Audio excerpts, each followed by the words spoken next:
ಇದಾಗಿದೆ. ಅದೇ ಕರೆಕ್ಟ್. ಏವಮಾದ್ಯಪಿ ಸಂಪ್ರೋಕ್ತಂ ತಂತ್ರಭಾಗವತೆ ಸ್ಫುಟಂ ತಾರತಮ್ಯಂ ಫಲೇನೋ ಚೇತ್ ಬ್ರಹ್ಮಾದೀನಾಂ ಕಥಂ ಶ್ರುತಿಃ.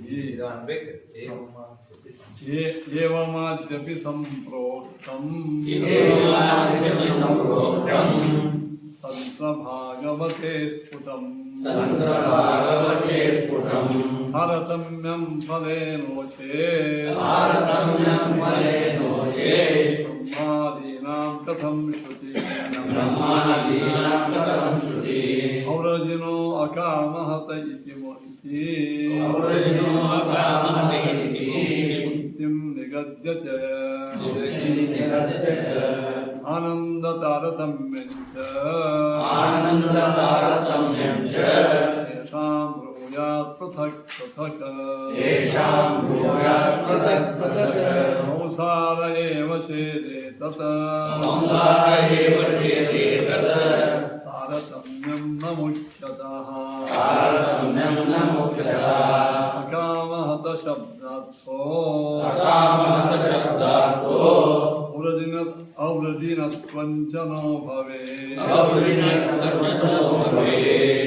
ಕಾಮಶ್ಚ ಯತ್ ಪ್ರಾಪ್ತಾಃ ಕಾಮಾಃ ತತ್ರ ಮಾಮೃತಂ ಕೃಧಿ ಯಲ್ಲಕ್ಷಣಂ ಮುಕ್ತೇಃ ತಿರಾಹ ವರೀಯತೆ. ಕಾಮಾಹತಿಃ ಕುತೋನ್ಯತ್ರ ಪ್ರಾಪ್ತಕಾಮಸ್ಯ ಸಾ ಭವೇತ್. ಅಪ್ರಯತ್ನೇನ ಕಾಮಾನಾಂ ಅವಾಪ್ತಿಃ ಸಾ ಯದಾ ಭವೇತ್. ತದೈವ ಅಕಾಮಃ ತಥಾ ತಥೈವಾನ್ಯಥಾ ಭವೇತ್. ಇಷ್ಟು ಇಲ್ಲಿಯವರೆಗೆ ಕಾಮಚಾರಾಧಿಕರಣ ಆಯ್ತು. ಅದರದ್ದು ನಿಮಗೆ ಹಿಂದಿನ ಕಾಮಚಾರಾಧಿಕರಣದ ಒಳಗೆ ಇನ್ನೊಂದು ನಿಮಗೆ ಅದರದ್ದು ಸಂಕ್ಷಿಪ್ತವಾದಂತಹ ವಿಷಯಗಳು ನನ್ನ ಹೇಳಿಕೆಯು ಆಗ್ತದೆ. ಈಗ ನಾವೆಲ್ಲರೂ ಒಂದು ಸಾಧನಾವಸ್ಥೆಯಲ್ಲಿ ಇದ್ದೇವೆ. ಸಾಧನದ ಒಳಗೆ ಮೊದಲನೇ ಸಾಧನ ಯಾವ ಅಂತ ಕೇಳಿದ್ರೆ ವೈರಾಗ್ಯ, ಭಕ್ತಿ, ದಾರಿಢ್ಯ, ಉಪಾಸನ, ಅಪರೋಕ್ಷ, ಇವು ನಾಲ್ಕು ಮೋಕ್ಷಕ್ಕೆ ಸಾಧನ. ಮೋಕ್ಷ ಅಂದರೆ ಸಂಸಾರ ಬಂಧನ ಬಿಡುಗಡೆ. ಈ ಬಿಡುಗಡೆ ಪೂರ್ಣ ಬಿಡುಗಡೆ ಆಗಿ ನಾವು ನಮ್ಮ ಸ್ವರೂಪ ಆನಂದ ಆವಿರ್ಭಾವಾತ್ಮಕ ಮೋಕ್ಷವನ್ನು ಪಡೆಯಬೇಕಾದ್ರೆ ಭಗವಂತನ ಪ್ರಸನ್ನತೆ, ಭಗವಂತನ ಪ್ರಸನ್ನತೆ ಮೂರು ಥರ ಅಂತ ಹೇಳಿ. ಪ್ರಸನ್ನತೆ, ಅವ್ವ ಅಪ್ಪ ಮಕ್ಕಳ ಮೇಲೆ ಪ್ರಸನ್ನರಾಗುವುದು ಅನೇಕ ಥರ. ನಾವು ಬರೇ ಒಂದು ಸಾರಿಗೆ ಹೋದಂದರೆ ಆನಂದ, ಆ ಪ್ರಸನ್ನತೆ. ಸಾರಿಗೆ ಹೋಗಿ ಚೆನ್ನಾಗಿ ಅಭ್ಯಾಸ ಮಾಡಲಿಕ್ಕಂತ ಆ ಪ್ರಸನ್ನತೆ. ಅಭ್ಯಾಸ ಮಾಡಿ ಫಸ್ಟ್ ಕ್ಲಾಸ್ ಫಸ್ಟ್ ಬಂದ ಆ ಪ್ರಸನ್ನ. ಎಲ್ಲ ಪ್ರಸನ್ನತೆ ಒಂದೇ ಅಲ್ಲ. ಹಾಗೆ ಭಗವಂತ ನಾವು ಮಾಡುವ ಸಂಧ್ಯಾದಿ ಕರ್ಮಗಳು, ನಾವು ಮಾಡುವ ಅನೇಕ ಯಜ್ಞಯಾಗ ತೀರ್ಥ ಇದಕ್ಕೂ ದೇವ್ರ ಪ್ರಸನ್ನ ಆಗ್ತದೆ. ದೇವ್ರ ಪ್ರಸನ್ನ ಆಗಿಬಿಟ್ಟಾಗ ಮುಗಿದಂಗಾಯ್ತು ಅಂತ ಮಾಡಿಬಿಡಿ. ಸಾರಿಗೆ ಹೋದ ಹುಡುಗ ಅಪ್ಪ ಸಂತೋಷ ಆಗ್ಯಾನಂತ ಅವ ಸಾವ್ಯ ಮನೆ ಕೂತು ಊಟ ಮಾಡ್ಕೊಳ್ತಾನೆ ಮಾಡೋದು. ಪ್ರಸನ್ನತೆ ಕರ್ಮವನ್ನು ಮಾಡಿದೆ, ಶಾಸ್ತ್ರೋಕ್ತ ಕರ್ಮಗಳನ್ನು ಮಾಡಿದೆ. ದೇವ್ರ ಪ್ರಸನ್ನ ಆದ. ದೇವ್ರ ಪ್ರಸನ್ನ ಆಗ್ಯಾನ ಅಂತ ತಿಳ್ಕೊಂಡು ಮುಂದಿನ ಬಿಡಬಾರ್ದು ಅಂತ. ಇದು ಕರ್ಮಣಾತು ಅಧಮ ಪ್ರೋಕ್ತ ಪ್ರಸಾದ. ನಾವು ಮಾಡುವ ಕರ್ಮಗಳಿಂದ ದೇವ್ರ ಸಂಪ್ರೀತಿ ಏನಾಗ್ತಾನದು ಸಾಮಾನ್ಯ ಪ್ರಸಾದ. ಹುಡುಗ ಸಾಗಿ ಹೋಗೋದ್ರಿಂದ ಆಗೋ ಪ್ರಸಾದ ಪ್ರಸನ್ನ. ಇನ್ನು ಮಧ್ಯಮ ಶ್ರವಣಾದಿವಿ ನೋಡಿ. ಶ್ರವಣ ಮನನ ಏನು ನೈವೇದ್ಯಾಸನ ಮಾಡ್ತೀವ, ಇದು ನೋಡಿ ದೇವರಿಗೆ ಆನಂದ. ಓ ದಿನಾಲು ಪಾಠಕ್ಕೆ ಬರಕತ್ತ ಅನ್ನ ಸಂತೋಷ ಅನುಗ್ರಹ ಮಾಡಿ. ಬರೀ ಕೇಳಂಗಿಲ್ಲ, ಮನನೂ ಮಾಡ್ತಾನೆ. ಸೊ ಗುರುಗಳಿಗೆ ಕೇಳಿ ಹೇಳಿ ತಿಳ್ಕೊಂಡು ಪ್ರಶ್ನೆ ಪರಿಹಾರ ಮಾಡ್ಕೊಳ್ತಾನೆ. ಇದು 2ನೇ ಸ್ಟೆಪ್ ಮನನ. ಅವ ಧ್ಯಾನ ನಿಶ್ಚಿತ ತತ್ವ ಆಗ್ತದೆ. ದಿನಾಲು ಧ್ಯಾನ ಮಾಡ್ತಿರ್ತಾನೆ. ಇದು ಇದು ಪ್ರಸನ್ನತ. ಧ್ಯಾನ ಮಾಡಿದ ಮೇಲೆ ದೇವರೇನು ಪ್ರಸನ್ನನಾಗಿ ಕಾಣಿಸ್ತಾನಲ್ಲ, ದೇವರು ಕಾಣಿಸ್ತಾನೆ.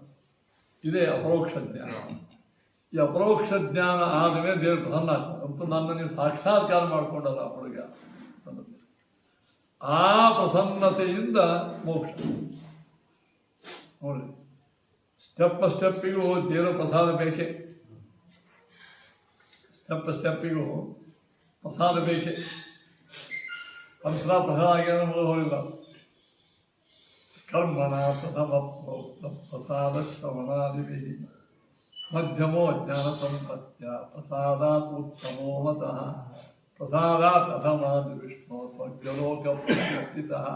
ಅಧಮ ಪ್ರಸಾದ ಅಂದ್ರೆ ಯಾವ್ದಿರುವಾಗ ಕರ್ಮಗಳನ್ನು ಮಾಡಿ ನಾವೇನು ಪರಮಾತ್ಮನ ಫಲ ಪಡಿತೀವಿ, ಅದರಿಂದ ಸ್ವರ್ಗಲೋಕ.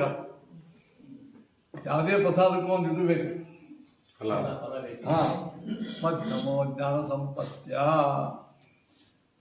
ಇನ್ನು ಮಧ್ಯಮ ಯಾವ್ದು ಹೇಳ್ರಿ? ಶ್ರವಣ ಮನನಾದಿಗಳ ಧ್ಯಾನ ಮಾಡೋದ್ರಿಂದ ದೇವರು ನಮಗೆ ಕಾಣಿಸ್ತಾನೆ. ಮಧ್ಯಮ ಪ್ರಸಾದ. ಜ್ಞಾನ ಆದ ಮೇಲೆ ಏನು ದೇವರು ನಮ್ಮ ಮೇಲೆ ವಿಶಿಷ್ಟ ಪ್ರಸನ್ನತೆ ಪಡ್ತಾನೆ, ಅದು ಮೋಕ್ಷ. ಹಿಂಗ ಪ್ರಸಾದದಲ್ಲಿ 3 ಥರ ಇಲ್ಲಿ ವಿಚಾರ ಮಾಡಿತ್ತು. ಪರೋಕ್ಷ ಜ್ಞಾನ ಎಲ್ಲ ಕಷ್ಟಪಟ್ಟು ಈ ಒಂದು ಜನ್ಮ ಆಡ್ಕೊಂತಿಲ್ಲ. ನಿಮಗೆಲ್ಲ ಗುರುಗಳು ಅನೇಕ ಜನ್ಮಗಳಲ್ಲಿ ಗುರುಗಳಿಂದ ಪಾಠ ಪ್ರವಚನ ಕೇಳಿ ಇವೆಲ್ಲ ಜೊತೆಗೆ ಆಗ್ಬೇಕ್ರಿ. ಎಲ್ಲ ಪಾಠ ಕೇಳ್ತೀವಂತ ಸಿಕ್ಕಾಪಟ್ಟೆ ಅಲ್ಲಿಂದ ತಿಂದು ಉಂಡು ನಡೆಯಂಗಿಲ್ಲಪ್ಪ ಏನಪ್ಪ ಅದೇ ಆಗಬೇಕು. ಚಲೋ ಶಿಸ್ತೇನಪ್ಪ ಅಂದ್ರೆ ಮುಂಜಾನೆ ಸ್ನಾನ ಸಂಧ್ಯಾ ಶುದ್ಧ ಶಿಖಾ ಸೂತ್ರಾದಿಗಳು ಶಕ್ಯ ಆದ್ರೆ ನೀವೆಲ್ಲ ಲೌಕಿಕ ಜೊತೆನ ಇದನ್ನು ಭಾಳ ಹೇಳಂಗಿಲ್ಲ. ಅದು ಅಷ್ಟೇ ಮಹತ್ವದ್ದದು. ನಿಮಗೆ ಬಿಟ್ಟಿದ್ದು ಬೆಸ್ಟ್ ಯು. ನಾವು ಅದರ ಬಗ್ಗೆ ಎಲ್ಲರಿಗೂ ಹೇಳ್ತೀವಿ. ಅದು ಹೆಂಗೆ ಬಂದರೂ ನಾವು ಪಾಠ ಎಲ್ಲ ಹೇಳೋ ಪದ್ಧತಿ ಹೆಂಗದ? ಅಕರಾಕ ತಲೆ ಮಾಡ್ಕೊಂಡು ಶಿಖಾ ಬಿಟ್ಟು 2 ಹೊತ್ತು ಮಡಿದೆ ಊಟ ಮಾಡೋರಿಗೇನೆ ಪಾಠ ಹೇಳೋದಕ್ಕಂಥದ್ದು. ಹಿಂದಕ್ಕೆಲ್ಲ ಅದೇ ಪದ್ಧತಿ ಇತ್ತು. ನಡಬರಕ್ಕೆ ಆ ಪದ್ಧತಿಯನ್ನು ಫಾಲೋ ಮಾಡಿದ್ದಕ್ಕೆ ಯಾರು ಪಾಠಕ್ಕೆ ಬರಲಿಲ್ಲ. ಆಚಾರ್ಯ ನೀವಾಯ್ತು ನಾವಾಯ್ತು ಅಂತ ಕೂರ್ದು ನಮ್ಮ ಗುರುಗಳು ಹೇಳಿದರು, ಇಲ್ಲಪ್ಪ ಅವರು ಸ್ವಲ್ಪ ಸ್ನಾನ ಸಂಧ್ಯಾ ಬೇಕಾದ ಮಾಡ್ತಾರೆ ಸಾಕು.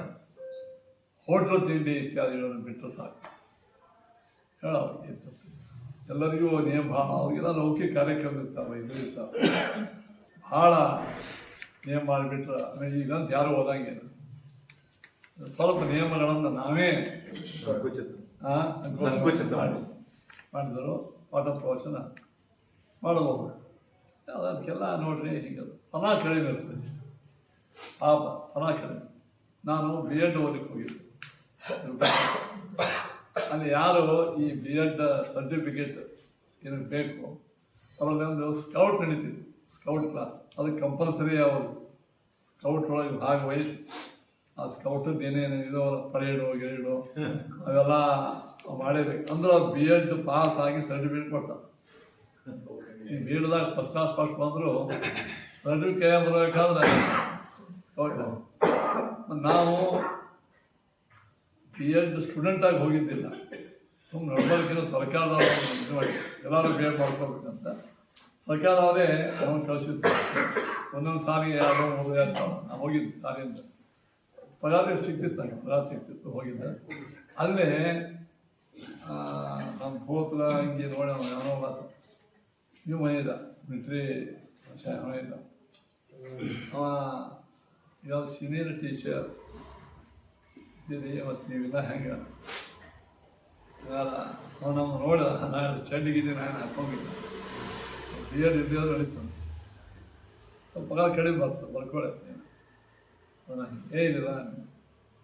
ನಾನು ಬಂದು ವಹಿಸ್ಬಾರ್ದು ಇದೇ ನಾನು ಪೋತ್ರ ಹಂಗೆ ಹಾಕೊಂಡೆ ಹೋಗ್ತಿದ್ದೆ. ಚಡಿಗಿದ್ದೆ ಬೇಡ ಆಯ್ತು. ನಾನು ಕೃಷಿ ಮಾರ್ಗ ಹೇಳಿದೆ ನಾವು ಇದ್ರೊಳಗೆ ಭಾಗವಹಿಸಂಗಿಲ್ಲ. ಬಿ ಎಡ್ ಬೇಡ, ಏನು ಬಿ ಎಡ್ ಬಂದರೆ ಭಾಳ ಪಗಾರ ಕಡಿಮೆ ಸಿಗ್ತದೆ.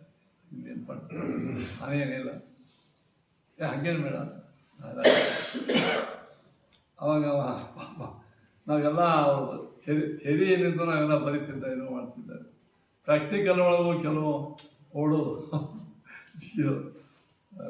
ಜಿಗಿದ ತೆಂಗಿನೊಳಗೆ ಜಿಗಿದ ಮ್ಯಾಲೆ ಹೋಗೋದು ಏನೇನು ಇರ್ತಿದ್ವು. ತಿರುಪತಿ ಗುಡ್ಡೆ ಅದಲ್ಲ, ಫೈರ್ ಕ್ಯಾಂಪ್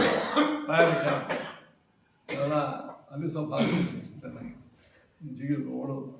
ನಾವು ಸಿಟಿ ಹೋಗಿದ್ರು ಕೂಡಲೇ ಆ ಒಂದೇನೋ ಹುಲಿ ಸಿಂಹ ಚಿಗರಿ ಅವ್ರು ಇದು ಮಾಡ್ತೀವಿ ಕೂಡಿಸೋದು, ಅದನ್ನ ಕೂಡೋದು ಹುಲಿ ಅವ್ರು ಆ ಧ್ವನಿ ಮಾಡ್ಕೊಂಡು ಹೊರಗೆ ಬರಬೇಕು. ಹೀಗೆ ಅಲ್ಲಿ ನಾವು ಒಳಗೆ ಹೋಗಿದ್ದೆ. ಎಲ್ಲ ಕಲಿಕೆ ಪರೀಕ್ಷಾದಾಗ ಮಾಸ್ ಪಾಸ್ ಆಗ್ತಲ್ಲ ಅನ್ನೋ ಕಲಿಕೆ ತಾಯಿ ಕಟ್ತಾರೆ. ತಾಯಿ ನಾವು ಕಟ್ತೀವಿ, ನೀವು ಪೂರ್ಣ ಫಾಲೋ ಮಾಡಿಲ್ಲ, ನೀವು ಸರ್ಟಿಫಿಕೇಟ್ ಕೊಡ್ತೀವಿ, ನಿಮ್ಮ ಪರೀಕ್ಷಾ ಎಷ್ಟು ಬೇಕು ಅಷ್ಟು ಕೊಡ್ತೀವಿ. ನೀವು ಸ್ಕೌಟ್ ಅಂತ ಆಗ್ಬೇಕಾದ್ರೆ ಈಗ ತಾಯಿ ಕಟ್ತಾರೆ, ಹೆಂಗೆ ನಾವು ಜನವಾರ ಆಗ್ತಾರೆ, ನೀಲಿ ಸ್ಟಾರ್ ಅದು ಅವ್ರು ಕೊಡಲಿಲ್ಲ. ನೋಡ್ರಿ ನಾಯನ ಮಾಡಿ ಇದು ಯಾಕೆ ಹೇಳಿ ಬಂದಂದ್ರೆ, ಇವು ನಮ್ಮ ಸಾಧನ ಕ್ಷೇತ್ರದೊಳಗೆ ವಿಚಾರ ಎಷ್ಟು ಮಹತ್ವ, ಆಚಾರನೂ ಅಷ್ಟೇ ಮಹತ್ವ. ನಮಗೇನೋ ಕಾಲ ಬರದಿಂದ ನಮಗೆ ಆಗಿಲ್ಲ, ಓಕೆ, ಸತ್ಯ ಧ್ಯಾನ ವೇಳಕ್ಕೆ ಏನೋ ಚರ್ಚೆ ಆಯಿತು. ಕ್ರಾಪು ಕಟ್ಟು ಬಿಟ್ಟವರಿಗೆ ಮುದ್ರಾ ಕೊಡ್ತಿದ್ವಿ. ಮಗಳು ಬಂದಾರಂದ್ರೆ ಅದಕ್ಕೆ ತಲೆ ಮಾಡ್ಕೊಂಡೇ ಮುದ್ರಾ ಆಗ್ತದೆ, ಚಾಟಿ ಮಾಡ್ತಿದ್ವಿ. ಊರಾಗ ಸಾಮೂಹಿಕ ಕ್ಷೌರ ನಡೆದ ಅಂದ್ರೆ ಕನ್ಯಾಗತರ ಇರಬೇಕು, ಸಮಾನ ಬಂದಿರಬೇಕು, ಎರಡು ಬಗ್ಗೆ ಅದರೊಂದಿತ್ತು. ಇಷ್ಟು ಕಡಕಿತ್ತು. ಅವಳ ವೇಳಕ್ಕೆ ಅದು ಕೈ ಬಿಟ್ಟು ಭಾಳ ಮಂದಿ ಆಗಲಿಲ್ಲ. ಆಯಿತು, ದೇವರ ಇಚ್ಛಾ ಹಿಂಗೆ ಅಂತ ಮಾಡಿದ್ರು. ಮುಂದೆ ಪಾಠ ಪ್ರವಚನಕ್ಕೆ ನಿಯಮ ಮಾಡಿದರು. ಆ ನಿಯಮ ನಮ್ಮ ಗುರುಗಳೇನು ಹೇಳ್ತಿದ್ರು ಅಂದ್ರೆ, ಏನಕ್ಕೇನೋ ಪ್ರಕಾರ ಏನೋ ನಮ್ಮ ಸಾತ್ವಿಕ ಸಜ್ಜನರು ಈ ಗ್ರಂಥಗಳಿಂದ ದೂರ ಹೋಗಬಾರ್ದು. ಅವರು ನೋಡ್ರಿ, ಪುಣ್ಯ ಬರೋದು ಬಿಡೋದು ಅವ್ರಿಗೆ ಬಿಟ್ಟು. ಆದರೆ ಕೆಲಸದ ಯಾವ ಹೇಳಿದೆ ಕ್ರಾಪು ಕಟ್ಟು ಮಾಡ್ಕೋತೀವಿ. ಕೆಲಸ ಹೋದ್ಮೇಲೆ ಕೆಲವು ಹಾಗೆ ಶುರು ಮಾಡಿದ್ವಿ. ಈಗ ಯಾವ ಕೆಲಸದ ನಿಮಿತ್ತದಿಂದ ನೀವು ಬಿಟ್ಟಿದ್ದಿಲ್ಲ, ಓಕೆ, ಕೆಲಸ ಹೋಯ್ತಾ ಮತ್ತು ಈಗಾಗಿ ಬಿಟ್ಟಿಲ್ಲ. ಆ ವಾಸನ ಇರ್ತದೆ ಹೋಗಾಗಿ. ಆದ್ದರಿಂದ ಇದನ್ನು ಒಬ್ಬರು ಭಗವಂತರಾಯರಂತ ಈಗ ಹಿಂದಿನ ಶತಮಾನದಲ್ಲಿ ಕರೆಕ್ಟ್ ಅದು ಬ್ರಿಟಿಷ್ ಕರೆಕ್ಟ್ ಅದು ಭಗವಂತರಾವ್. ಅವರು ಶಾಸ್ತ್ರೋಕ್ತವಾಗಿ ಶಿಕ್ಷಾಸೂತ್ರ ಬಿಟ್ಕೊಂಡು ಶಾಸ್ತ್ರಾಧ್ಯಯನ ಮಾಡಿ ಅತ್ಯುತ್ತಮ ಒಳ್ಳೆಯ ಬುದ್ಧಿವಂತರು ಕರೆಕ್ಟರು ಇದ್ದರು ಬ್ರಿಟಿಷ್ ಗೌರ್ಮೆಂಟ್. ಅವರು 2 ಬ್ಯಾಗ್, ಅವರು ಒಂದು ಅಡುಗೆ ಊಟದ ಬ್ಯಾಗ್, ಮತ್ತು ಅಡುಗೆ ತಗೊಂಡು ಹೋಗ್ತಿದ್ದೆ. ಎಲ್ಲಿ ಹೋದ ಊರಿಗೆ ಹೋದಾಗ ಶುದ್ಧ ಮಾಡಿದ ಅಡುಗೆ ಊಟ, ತಲೆ ಶಿಖಾ ಸ್ಪೋತ್ಸ ಟೊಪಿಗೆ ಹಾಕೊಂಡು ತಿರುಗಾಡ್ತೀವಿ. ಕರೆಕ್ಟರು ಬ್ರಿಟಿಷರು ಗೌರ್ಮೆಂಟ್. ಅವರು ಎಷ್ಟು ದೊಡ್ಡ ಇದಾದ ಮುಂದೆ ಪಂಡಿತರಾಗಿದ್ದರು. ಅವ್ರು ಎಷ್ಟೋ ಟೀಕಾಗ್ರಂಥಕ್ಕೆ ಟಿಪ್ಪಣಿ ಬರಲ್ಲ. ಭಗವಂತರಾಯನ ಟಿಪ್ಪಣಿ ಅಂತ, ಭಗವಂತರಾವ್ ಟಿಪ್ಪಣಿ ಅಂತ ಅದ. ತತ್ವೋದ್ಯೋತ ಭಾಳ ಕಡಿಮೆ ಗ್ರಂಥರು, ಅವ್ರಿಗೆ ಟಿಪ್ಪಣಿ ಬರ್ತದೆ. ಗೃಹಸ್ಥರು ಸತ್ಯಧ್ಯಾನ ಹೇಳ್ತಿದ್ರಂತ, ಅವ್ರು ಭಗವಂತ ಬೇನ್ ಬಂದ ನೋಡೋದು.